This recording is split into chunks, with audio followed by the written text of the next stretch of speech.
11 oranges are bought for rupees 10 and 10 oranges are sold for rupees 11. Find the gain or loss percentage. Now, in such kind of questions, what you need to do is equate the quantities. Okay.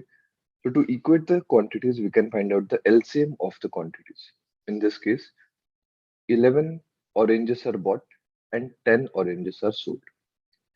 So we find out the LCM of the quantities 11 and 10, which comes out to be 110.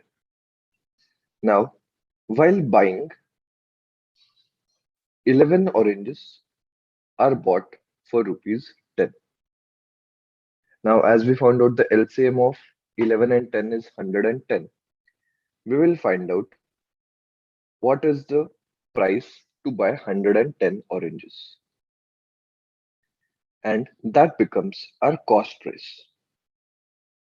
So if we solve this, it comes out to be 100. And while selling, we are selling 10 oranges for rupees 11. So to sell 110 oranges, let's assume it to be Y. If we solve this, we will get the selling price, that is 121. So now we have the cost price of 110 oranges, that is 100, and the selling price of 110 oranges as 121. So we can see that there is a profit of 21 rupees, and profit percentage formula is profit upon cost price. So profit is 21, cost price is 100 into 100.